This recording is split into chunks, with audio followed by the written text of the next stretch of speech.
Hello everyone, agriculture vision के YouTube channel पर आप सभी का हार्दिक स्वागत है। मैं संदीप बेनीवाल। जैसा कि विद्यार्थियों की मांग यूट्यूब पर कमेंट्स आने लगे कि सर हमें 11th एग्रीकल्चर के बारे में कुछ करवाइए, 11th एग्रीकल्चर के लेसन्स अपलोड कीजिए, तो हमने अभी 11th एग्रीकल्चर का आज लेसन स्टार्ट करेंगे। फर्स्ट लेसन की वीडियो मैं यूट्यूब पर डाल चुका हूँ और अभी अपने बात करते हैं सेकंड लेसन के बारे में। चलिए स्टार्ट करते हैं अपने सेकंड लेसन।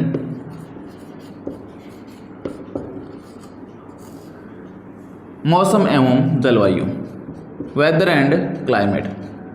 मौसम एवं जलवायु, इसको अपने कंटिन्यू करेंगे। तो इसके अंदर अपने सबसे पहले इंट्रोडक्शन देखेंगे, सबसे पहले बेसिक पार्ट्स को कवर करेंगे कि मौसम क्या होता है, जलवायु क्या होती है और इन दोनों में क्या अंतर है, फसलों पर इनका क्या प्रभाव रहता है, इनके बारे में अपने चर्चा करेंगे। उसके बाद में मौसम और जलवायु को मेज़र करने के लिए, मापने के लिए, इनका पता लगाने के लिए जो इंस्ट्रूमेंट अपने काम में लेते हैं उनकी चर्चा भी अगले वीडियो में करेंगे। चलिए स्टार्ट करते हैं। सबसे पहले मौसम। सबसे पहले बात आती है मौसम की या वेदर की। वेदर, तो वेदर या मौसम क्या होता है? तो अपने सबसे पहले किसी फ्रेंड को, रिश्तेदार को या गार्जियंस को फ़ोन करते हैं तो यही पूछते हैं, और बताइए क्या हाल चाल है, मौसम कैसा है, यही पूछते हैं आज का मौसम कैसा है। तो उनका रिप्लाई क्या होता है कि अच्छा है, आज तो ठीक ठंड है, आज बहुत ज़्यादा धूप थी या धूप है, आज हमारे वर्षा हुई है या बादलवाई हो रखी है, वर्षा होने वाली है, या आंधी चल रही है, या उमस है, आंधी आने वाली है। ये सब अपने क्या होते हैं, रिप्लाईज होते हैं, रिप्लाई देते हैं। तो डियर स्टूडेंट्स, इससे आपको पता चलता है कि मौसम क्या होता है। मौसम किसी एक निश्चित छोटे से क्षेत्रफल के लिए कुछ समय, कुछ दिनों के लिए या थोड़े बहुत महीनों के लिए जो बदलाव होते हैं, अपने वातावरण में जो बदलाव होते हैं, उनको क्या बोला जाता है बेटा? मौसम बोला जाता है। देखो, वर्षा हो रही है तो वर्षा क्या परमानेंटली 50 सालों तक चलेगी? नहीं चलती 50 सालों तक बेटा वर्षा। यदि डूब जाते अपने वर्षा इतनी लंबी चलती तो क्या होता है, कुछ समय के लिए होता है। धूप पड़ रही है, रात को तो नहीं पड़ती धूप। आंधी चल रही है, आंधी थोड़ी चलती है सारा दिन सारी रात, नहीं चलती। तो अल्पकालीन मौसमी दशाओं को क्या कहते हैं? अल्पकालीन वातावरणीय चेंजेस को, वातावरण में होने वाले बदलाव को, अल्पकालीन छोटे छोटे समय में होने वाले बदलाव को क्या कहा जाता है? मौसम कहा जाता है। देखिए,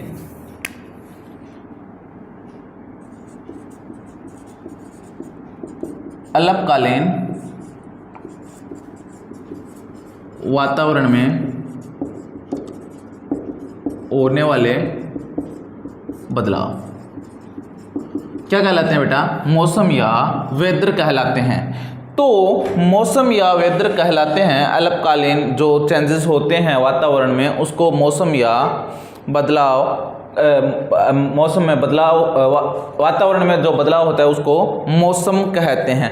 इसके बाद अपने बात करते हैं मौसम में क्या क्या घटक होते हैं। मौसम के घटक के बारे में बात करते हैं तो वर्षा, तापमान, आंधी या गर्मी, ये सब का अपने जिक्र करते हैं कि ये मौसम क्या होता है, बदलाव हो रहा है। तो इनका छोटे से स्थान के लिए, अब वर्षा ऐसे नहीं है अपने यहाँ पे वर्षा है तो 1 किलोमीटर दूर भी वर्षा होगी, कोई कंपलसरी, कोई ज़रूरी नहीं है। कोई समय में अपने पास वर्षा होती है और 2 किलोमीटर दूर रह रहे अपने मित्र के पास वर्षा नहीं होती है।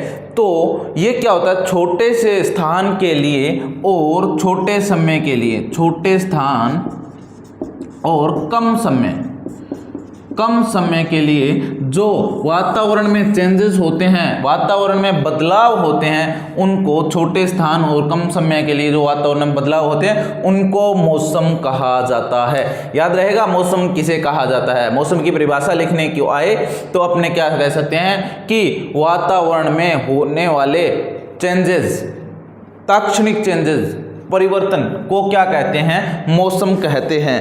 तो किसी स्थान की अल्पकालिक वायुमंडलीय दशाओं जैसे तापक्रम, वायु का दाब, आर्द्रता, वर्षा आदि को क्या कहते हैं बेटा, मौसम कहते हैं। अब सेकंड बात आती है बेटा जलवायु की।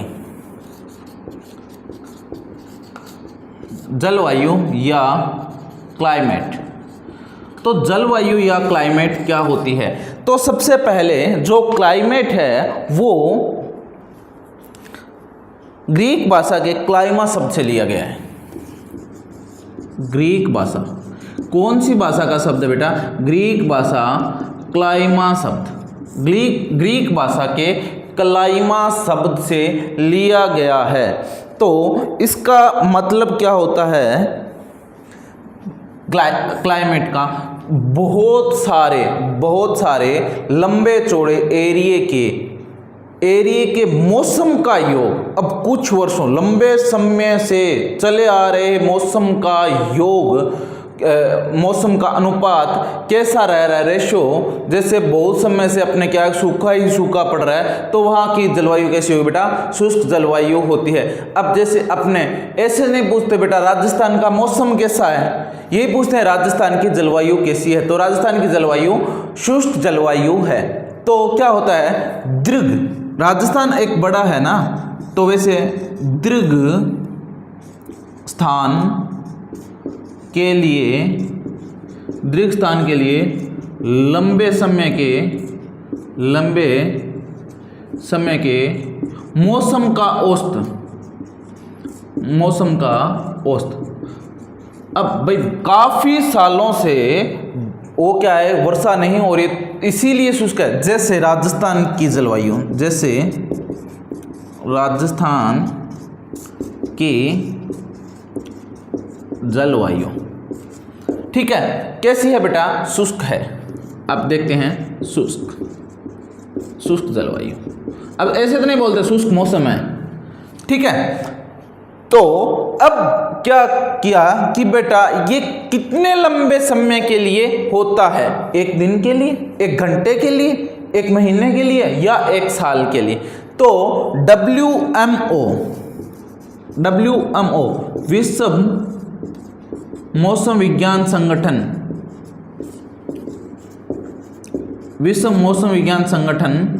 कहाँ है? Geneva Switzerland. जिनेवा स्विट्जरलैंड में विश्व मौसम विज्ञान संगठन है, WMO है। इसने क्या बोला कि 31 वर्षों का औसत, मौसम के 31 वर्षों का जो औसत होता है उसको क्या बोलते हैं बेटा? जलवायु बोलते हैं। तो इन दोनों परिभाषाओं को आप नोट कीजिए। इसके बाद में इन दोनों में अपने अलग अलग डिफरेंस देखेंगे कि किस प्रकार मौसम और जलवायु में अंतर होता है। चलिए इसको नोट कीजिए।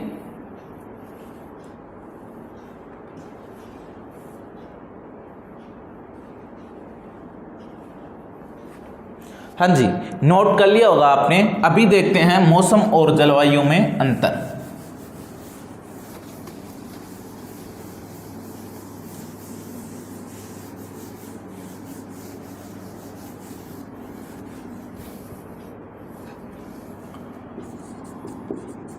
मौसम एवं जलवायु में अंतर। देखिए यहाँ पे अपने लिखते हैं मौसम और एक टेबल बनाते हैं। यहाँ पे अपने लिखते हैं बेटा जलवायु। अब मौसम क्या होता है? सबसे पहले मौसम की परिभाषा से अंतर स्टार्ट करते हैं। तो किसी स्थान किसी स्थान के वायुमंडल की दैनिक अवस्था, स्थान के वायुमंडल की दैनिक अवस्था होती है। क्या होती है बेटा? किसी स्थान के वायुमंडल की दैनिक दिन की अवस्थाएं क्या होती है? मौसम होती है। किसी दीर्घ स्थान, किसी बड़े स्थान के दीर्घ यानी दीर्घ समय, लंबे समय के मौसम का औसत, मौसम का क्या होता है बेटा? औसत होता है। उसको क्या बोलते हैं? जलवायु कहते हैं। इसके बाद में अपने सेकंड इसमें डिफरेंस देखते हैं। वायुमंडल की परिस्थितियों के साथ बदलता रहता है। ये क्या होता है? वायुमंडल की जैसी परिस्थिति है उसके हिसाब से बदलता रहेगा। यह स्थायी होता है। यह बेटा बदलता नहीं है, यह स्थायी होता है और क्षेत्र के साथ बदलता है। ये लंबा क्षेत्र होगा, क्षेत्र के साथ बदलता है। अब लंबा क्षेत्र होगा उसी के साथ बदलेगा। ऐसा नहीं है यहाँ के अलग, वहाँ के अलग, जयपुर के अलग, बीकानेर के अलग, गंगानगर के अलग, हनुमानगढ़ के अलग, ये नहीं होगा बेटा। इसके बाद में अपने अंतर और देखते हैं। इसके अंदर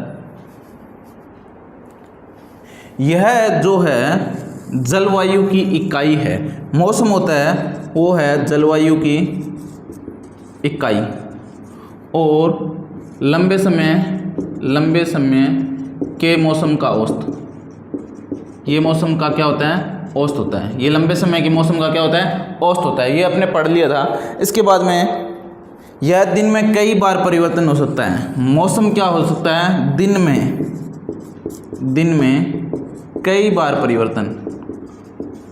दिन में क्या है कि मौसम में कई बार परिवर्तन आ सकते हैं, परंतु इसमें दीर्घ अवधि में परिवर्तन आते हैं। दीर्घ अवधि से परिवर्तन। अब एकदम से जलवायु चेंज नहीं हो सकती है। आगे अपने देखते हैं। यह है जो जलवायु का विभेद है, जलवायु का विभेदीकरण। जलवायु का क्या है? ये एक अंग है। यह क्या है कि मौसम का एकीकरण है। मौसम का एकीकरण क्या होता है कि बहुत सारे समय का, मौसम का योग करके उनको औसत कर दिया जाए, वो क्या होता है? मौसम का एकीकरण होता है। ये दोनों इसमें बेसिक डिफरेंस है। क्वेश्चन में पूछा जाता है कि मौसम और जलवायु में अंतर बताइए। कोई बार 2 नंबर में, 3 नंबर में ये प्रश्न पूछे जाते हैं, तो इसको जल्दी से आप नोट कीजिए। इसके बाद में आगे पढ़ते हैं अपने।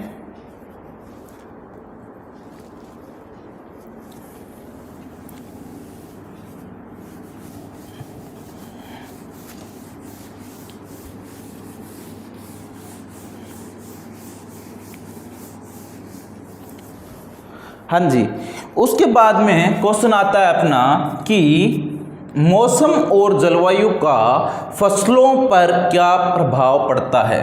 देखिए, मौसम एवं जलवायु का फसलों पर प्रभाव,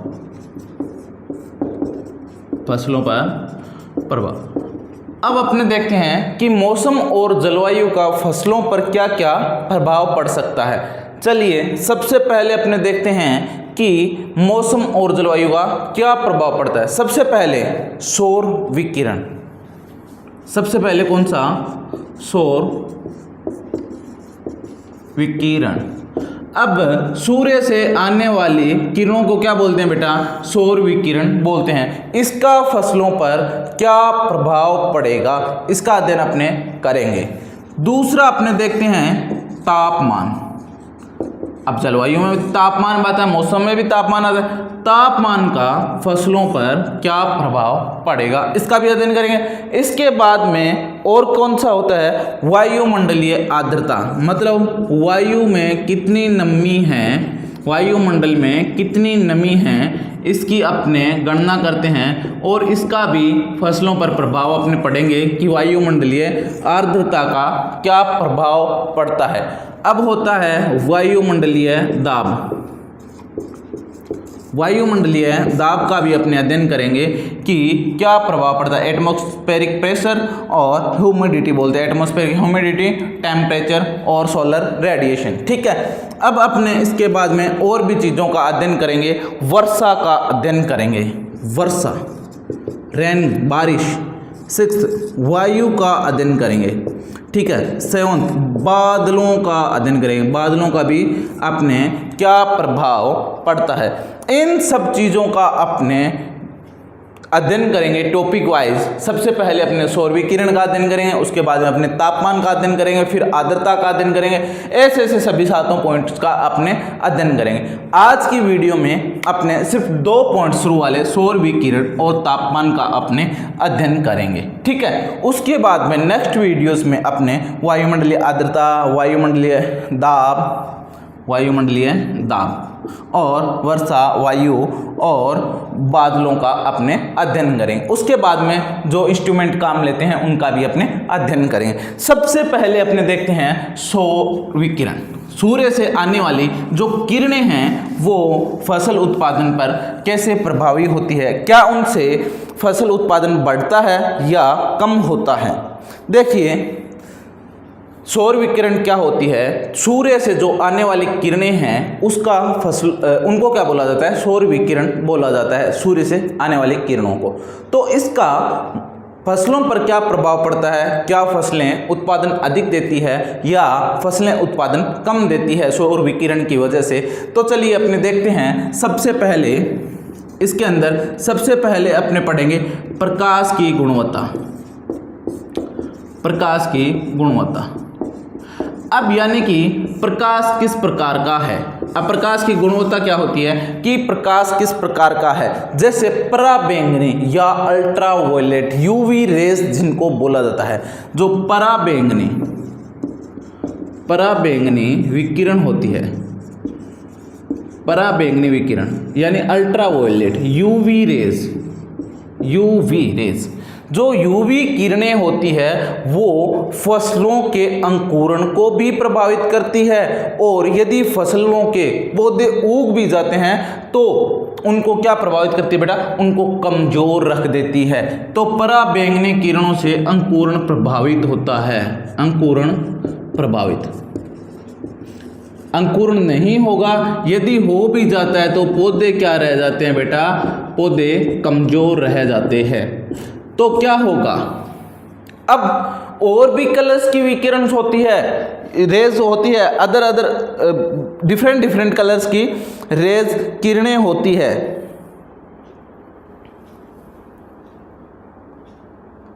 लाल किरणें, जो सूर्य से आने वाली लाल किरणें होती है, लाल किरणों में क्या होता है कि प्रकाश संश्लेषण। प्रकाश संश्लेषण क्या होता है कि पौधे अपना वातावरण से CO2 ग्रहण करके प्लस जल ग्रहण करके अपना भोजन बनाते हैं, प्लस अपने लिए ऑक्सीजन यानी प्राणवायु बनाते हैं। इसको क्या बोला जाता है बेटा, ग्लूकोज या कार्बोहाइड्रेट होता है ये ग्लूकोज के रूप में। तो क्या बनाते हैं, कार्बन डाइऑक्साइड, और ये क्या करते हैं, जल, और यहाँ पे क्या करते हैं, सूर्य का प्रकाश। सूर्य का प्रकाश की उपस्थिति में क्या करते हैं बेटा, ये अपना भोजन बनाते हैं पौधे। प्रकाश संश्लेषण पढ़ा होगा 10th क्लास में। तो लाल किरणों में प्रकाश संश्लेषण होता है, वो सबसे ज़्यादा होता है, सबसे ज़्यादा। अब जो रेड कलर की वॉयलेट होती है उसमें प्रकाश संश्लेषण क्या होगा बेटा, सबसे ज़्यादा होगा। प्रकाश संश्लेषण, पौधों को भोजन अच्छा मिलेगा तो क्या होगा कि पौधे अधिक विकास करेंगे। हरे और नीले रंग में, हरे और नीले रंग में क्या होगा बेटा, अंकुरण प्रभावित होगा, अंकुरण प्रभावित। अब इसमें भी हरे और नीले रंग का यदि प्रकाश आएगा सूर्य से, उसमें अंकुरण प्रभावित होगा, अंकुरण कम होगा। ठीक है, अब उसके बाद में देखते हैं प्रकाश की तीव्रता। प्रकाश की तीव्रता। अब प्रकाश की तीव्रता क्या होती है कि कितनी अधिक तेजी से प्रकाश चमक रहा है उस पे प्रकाश, उसे क्या बोलते हैं, प्रकाश की तीव्रता बोलते हैं कि प्रकाश कितनी अधिक तेजी से चमक रहा है। तो प्रकाश की तीव्रता सबसे ज़्यादा कब होती है? प्रकाश की तीव्रता सर सबसे ज़्यादा तब होती है जब हम स्कूल से घर पे आते हैं, यानी कि सबसे ज़्यादा प्रकाश की तीव्रता दोपहर 2 बजे होती है। दोपहर कितने बजे होती है? 2 बजे। ठीक है। अब अपने से पूछे सबसे कम प्रकाश की, सबसे अधिक प्रकाश की तीव्रता, मतलब कड़ाके की धूप कब पड़ती है बेटा? 2 बजे दोपहर में। और सबसे कम कब पड़ती है? रात को 12 बजे।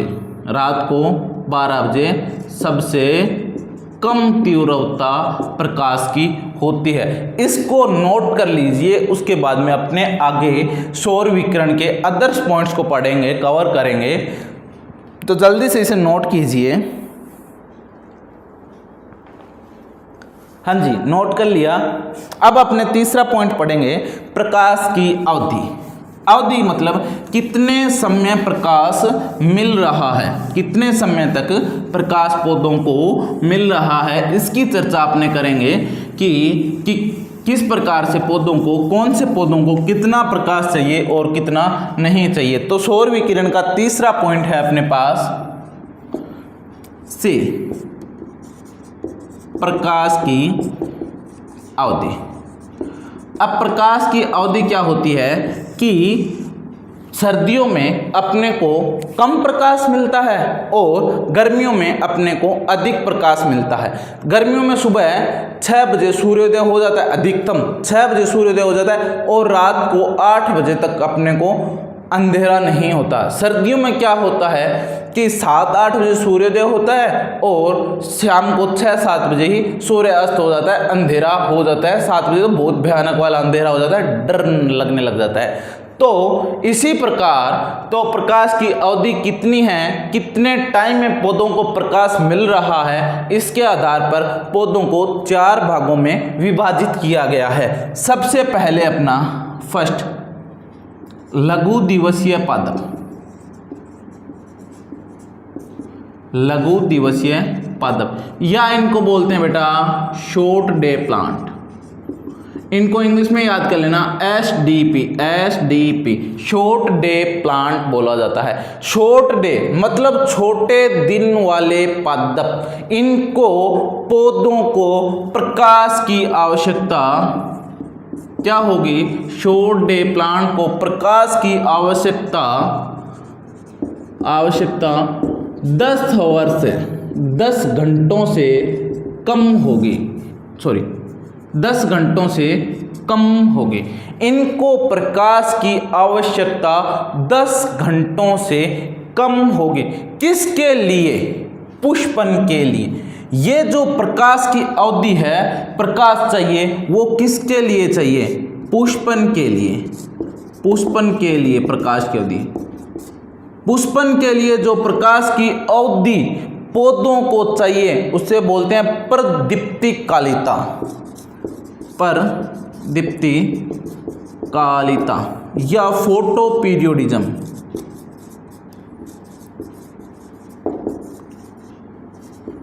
फोटोपीरियोडिज्म।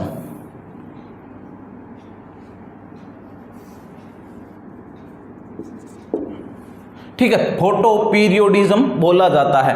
पुष्पन के लिए जितने घंटे प्रकाश की आवश्यकता होती है उसको फोटोपीरियोडिज्म बोला जाता है। और फोटोपीरियोडिज्म के आधार पर इनको 4 भागों में विभाजित किया गया। सबसे कम प्रकाश की आवश्यकता होती है, शॉर्ट डे प्लांट बोला जाता है। और शॉर्ट डे प्लांट में कौन से पौधे आते हैं? खरीफ की फसल, अधिकतर खरीफ की फसल। कौन सी फसलें आती है? खरीफ की फसलें, जैसे धान, ज्वार, मक्का, बाजरा, गवार, ये सारी फसलें हैं। इनको क्या होता है? 10 घंटे से कम प्रकाश की आवश्यकता होती है। किसके लिए? पुष्पन के लिए। पुष्प खिलने के लिए। अब दूसरा इसमें देखते हैं कि लॉन्ग डे प्लांट या दीर्घ दिवसीय पादप या लॉन्ग डे प्लांट यानी एलडीपी लॉन्ग डे प्लांट को एलडीपी भी कहीं कहीं लिखा होगा बेटा, ध्यान दे लेना। इनको दिन के प्रकाश की आवश्यकता कितनी होगी? 14 घंटों से अधिक। 14 घंटों से क्या होगी बेटा? अधिक आवश्यकता होगी। और इनमें रबी की फसलें आती है। रबी की फसलें अधिकतर बेटा, सारी नहीं, लगभग सारी रबी की फसलें आती है। गेहूं, सरसों, चना, इनको प्रकाश के लिए 14 घंटे से ज़्यादा प्रकाश की आवश्यकता होती है। इसके बाद में थर्ड है मध्यवर्ती मिडिल रेंज प्लांट, मध्यवर्ती परदीप्तिकालिक पौधे,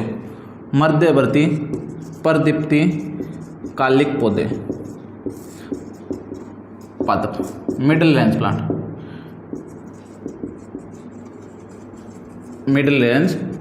इन प्लांट्स को इन दोनों के बीच के प्रकाश की आवश्यकता होती है। मतलब प्रकाश की आवश्यकता कितनी होती है? 10 से 12 घंटे प्रकाश की आवश्यकता होती है। अब एक मैं थोड़ा सा यहाँ पे लिख देता हूँ, फोर्थ अपना दिवस निष्प्रभावी पादप, दिवस निष्प्रभावी या डे न्यूट्रल प्लांट, यानी कि DNP, डे न्यूट्रल प्लांट। इसका एग्जाम्पल है गन्ना। अब अपने देखते हैं कि डे न्यूट्रल प्लांट में कौन कौन से पादप आते हैं और इनको प्रकाश की कितनी आवश्यकता होती है। डे न्यूट्रल प्लांट, इनको प्रकाश की अवधि का कोई प्रभाव नहीं पड़ता। प्रकाश की अवधि का कोई प्रभाव नहीं पड़ता। ठीक है, इनके भाव चाहे 10 घंटे प्रकाश आए, चाहे 14 घंटे प्रकाश आए, चाहे प्रकाश ना आए, चाहे 8 घंटे प्रकाश आना जरूरी है क्योंकि फोटोसिंथेसिस नहीं होगा। चाहे 8 घंटे हैं, चाहे 10 घंटे हैं, ये अपना गुजारा कर सकते हैं। तो इनमें कौन कौन से पादप आते हैं, कौन कौन से प्लांट आते हैं? कपास, टमाटर और धान की कुछ किस्में, जो खरीफ की फसलों में धान, उसी की कुछ वेराइटीज है। सारी वेराइटीज तो लघु दिवस पादप में आएंगे, परंतु कुछ वेराइटीज है वो इसके अंतर्गत डे न्यूट्रल प्लांट के अंतर्गत आती है। इतना आप जल्दी से नोट कीजिए, इसके बाद में अपने आगे पढ़ेंगे।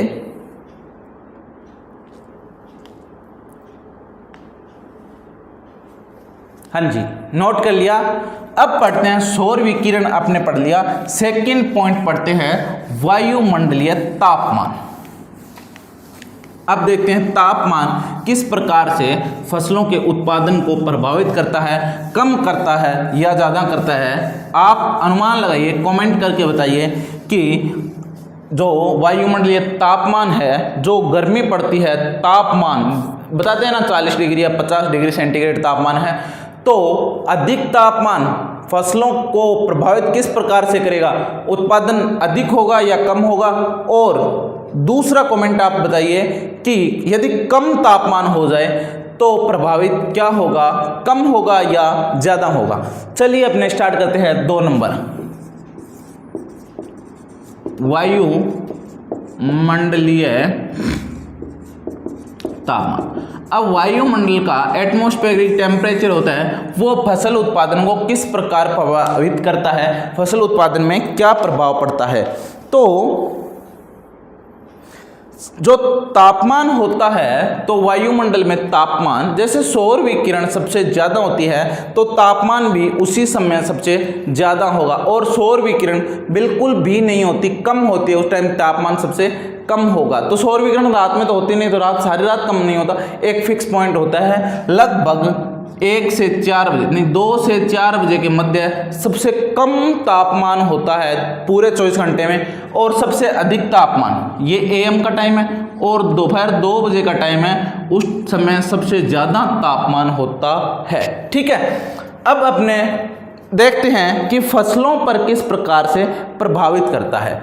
अब बेटा फसलों को प्रभावित करता है, इसीलिए फसलों को 3 भागों में विभाजित किया गया है। क्या आप जानते हैं कि फसलों को रबी, खरीफ और जायद में बांटने का क्या फायदा था? क्यों बांटा गया? रबी वाली फसलों को खरीफ में क्यों नहीं बोते और खरीफ वाली फसलों को रबी में क्यों नहीं बोते? इसीलिए नहीं बोते क्योंकि उन पे तापमान का असर पड़ता है, तापमान से उत्पादन प्रभावित होता है। सबसे पहले अपने इसको 3 भागों में विभाजित करके देखेंगे। रबी की फसल,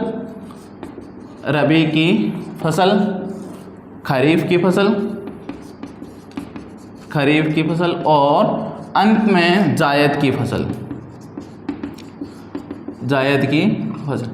अब देखिए, ये तो हो गया ऋतु के आधार पर, मतलब क्या कौन सी ऋतु है और किस प्रकार से इसको विभाजित किया गया है, इसके आधार पर अपने बात करते हैं। सबसे पहले बुआई का समय,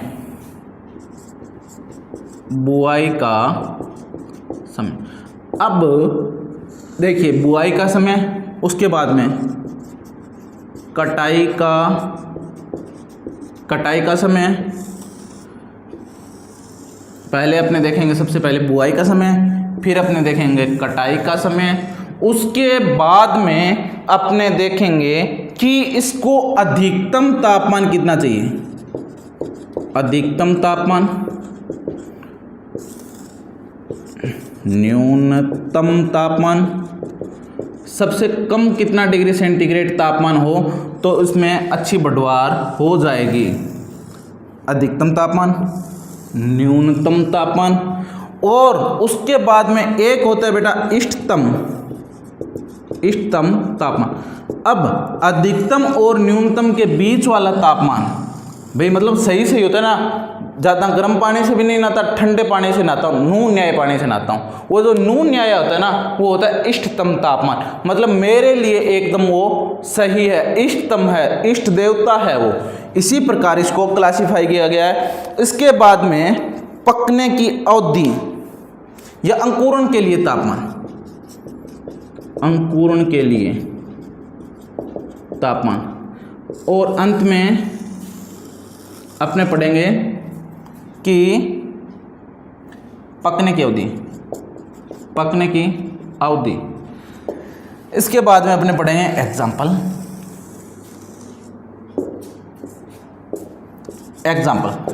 कौन सी फसल किस में आती है, ये सब एग्जाम्पल अपने पढ़ेंगे कि खरीफ की कौन कौन सी फसलें हैं, रबी की कौन कौन सी फसलें हैं और जायद की कौन कौन सी फसलें हैं।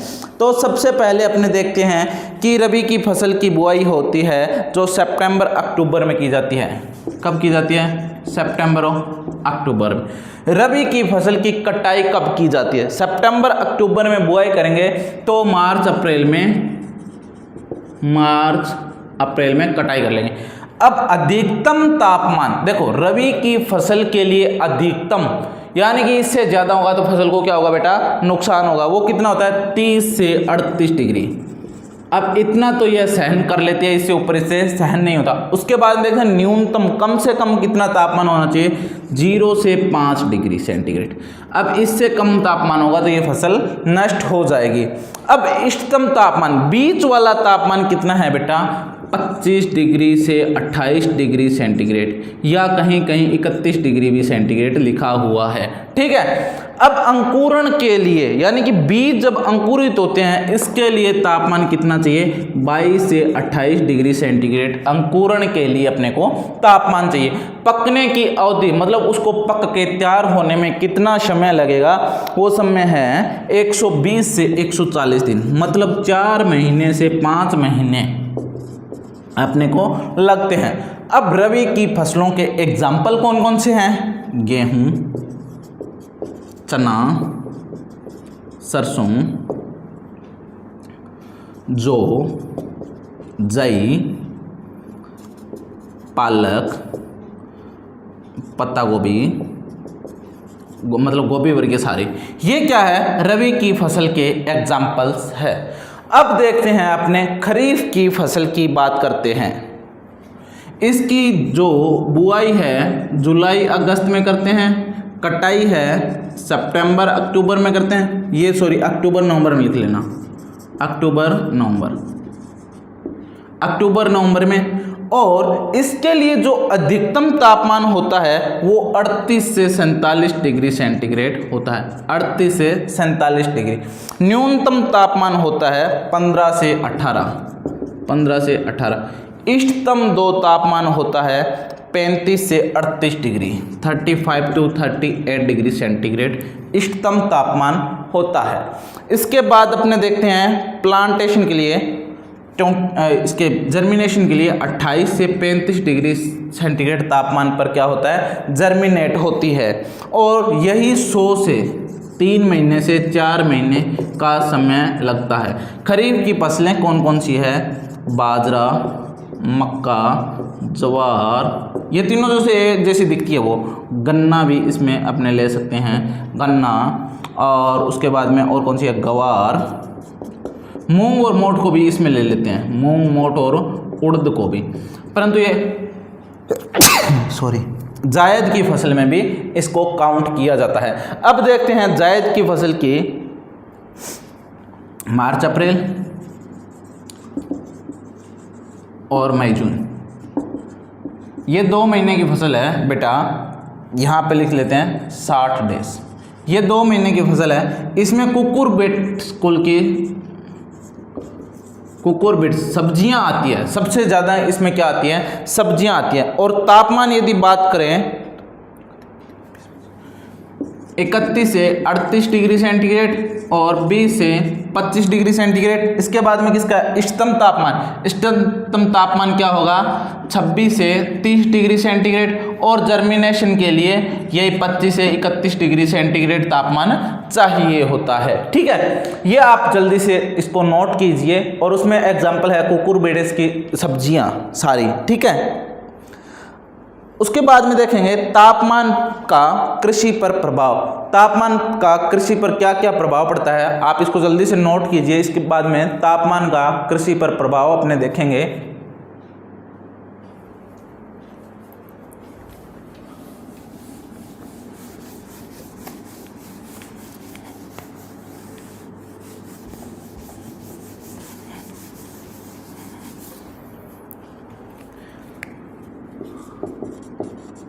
तापमान का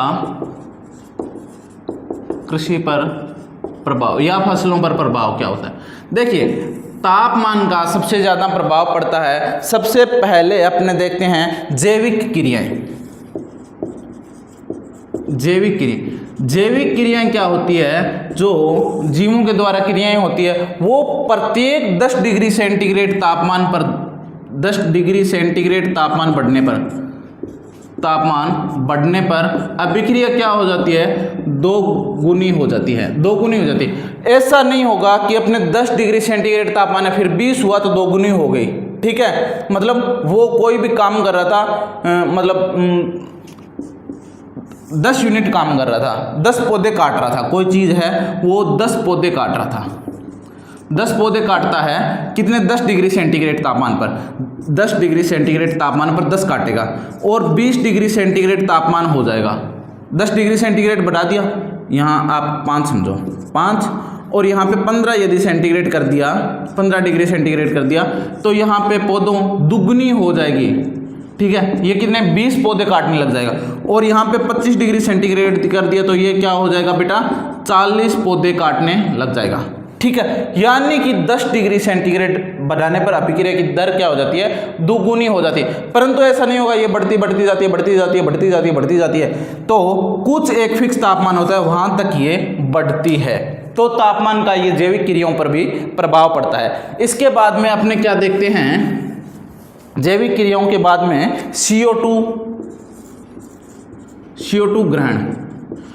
अब तापमान अधिक होगा तो क्या होगा, प्रकाश संश्लेषण ज्यादा होगा। क्या होगा, प्रकाश संश्लेषण ज्यादा होगा। प्रकाश संश्लेषण ज्यादा होगा तो CO2 ज्यादा ग्रहण करेगा। CO2 क्या करेगा बेटा, ज्यादा ग्रहण करेगा। ठीक है, ज्यादा प्रकाश संश्लेषण करेगा, भोजन ज्यादा बनाएगा और पौधे स्वस्थ रहेंगे और उत्पादन अधिक होगा। परंतु यह भी एक फिक्स टेम्परेचर तक होता है। बहुत ज्यादा तापमान होने पर यह भी क्रियाएं प्रभावित होने लग जाती है, ये भी क्रियाएं कम होने लग जाती है। तीसरा अपने देखते हैं बेटा किण्वन क्रियाएं। अब किण्वन क्या होता है, दही का दूध में जमना। तो ये भी एक फिक्स तापमान तक बढ़ती है और उसके बाद में कम होने लग जाती है। अब दही का तापमान, दूध का तापमान बिल्कुल कम होगा तो दही नहीं बनेगा, और बहुत ज़्यादा होने पर भी दही नहीं बनेगा। तो ये हिसाब सर का ही ठीक रहता है, ज़्यादा भी नहीं ठीक रहता, कम भी नहीं ठीक रहता। हिसाब सर का होता है ना अपनी तरह, वो ठीक रहता है। उसके बाद में चौथा अपने देखते हैं कि प्रकाश संश्लेषण की दर। प्रकाश संश्लेषण की दर, प्रकाश संश्लेषण की दर किस प्रकार से प्रभावित करेगी। यदि अब CO2 ग्रहण ज्यादा करेगा, पत्तियों को अच्छा प्रकाश मिलेगा, तो प्रकाश संश्लेषण की दर क्या है, बढ़ जाएगी। प्रकाश संश्लेषण की दर बढ़ती है परंतु एक नियत तापमान, ये बात फिक्स है कि नियत तक ही बढ़ेगी। बहुत ज्यादा तापमान होने पर ये क्या है, विपरीत प्रभाव डालने लग जाएगी। और तापमान यदि बढ़ेगा तो क्या होगी बेटा कि पौधों में वाष्पोत्सर्जन ज्यादा होगा और पानी की भी कमी आ जाएगी। ये नुकसान भी है इसका। उसके बाद में अपने देखते हैं कि प्रकाश संश्लेषण संरचना का विकास। प्रकाश संश्लेषण संरचना का विकास, संरचना का विकास। अब प्रकाश संश्लेषण जो करते हैं वो कौन करते हैं, क्लोरोफिल करते हैं। तो प्रकाश संश्लेषण की दर बढ़ेगी तो क्लोरोफिल ज्यादा होगा, और क्लोरोफिल ज्यादा होगा तो प्रकाश संश्लेषण ज्यादा होगा, अधिक होगा, और पौधे में उत्पादन अच्छा होगा। उसके बाद में पढ़ते हैं वृद्धि तत्वों पर प्रभाव। वृद्धि तत्व, अब वृद्धि तत्व कैसे होते हैं, जिब्रेलिन, ऑक्सीटोसिन, जो हार्मोन होते हैं, ये क्या होते हैं बेटा कि तापमान बढ़ने के साथ साथ विरोध प्रभाव, इन पर नेगेटिव प्रभाव पड़ता है, ये प्रभावित होते हैं। इनकी क्रियाएं क्या हो जाती है, तापमान अधिक होने पर कम हो जाती है। और अंतिम पढ़ते हैं विकास पर प्रभाव, पौधे के विकास। अब अधिक तापमान होगा, अधिक तापमान होने पर पौधे के बीज अंकुरित नहीं हो पाएंगे, बीज अंकुरण नहीं होगा। यदि हो जाता है तो पौधे कमजोर रह जाते हैं, पौधे क्या रह जाएंगे, कमजोर रह जाएंगे। और वाष्पीकरण की दर बढ़ेगी जिससे जल की कमी होगी, वाष्पोत्सर्जन की, वाष्पोत्सर्जन बढ़ेगा तो जल की क्या होगी बेटा, कमी होगी। ये अपने कीट व रोगों का प्रभाव, अंतिम कीट व रोगों का प्रभाव। अब कीट व रोग क्या होंगे बेटा, प्रकाश यदि कम होगा तो नमी ज्यादा होगी, नमी क्या होगी, ज्यादा होगी। और नमी जब ज्यादा होगी, तापमान कम होगा, नमी ज्यादा होगी, तो क्या होगा कि कीट व रोगों का प्रकोप अधिक होगा। ये अपने दो टॉपिक्स के बारे में बात कर चुके हैं। अगली वीडियो में मिलते हैं, इससे आगे कंटिन्यू करते हैं इस लेसन को। और इसकी नोट्स आपको टेलीग्राम चैनल पे मिल जाएगी, जो लिंक है वो वीडियो के डिस्क्रिप्शन में है, आप वहाँ जाके ज्वाइन कर सकते हो और PDF डाउनलोड करके पढ़ने को एंजॉय कर सकते हो। अपने दोस्तों के साथ शेयर कीजिए, लाइक कीजिए और चैनल को सब्सक्राइब कीजिए। Thank you so much.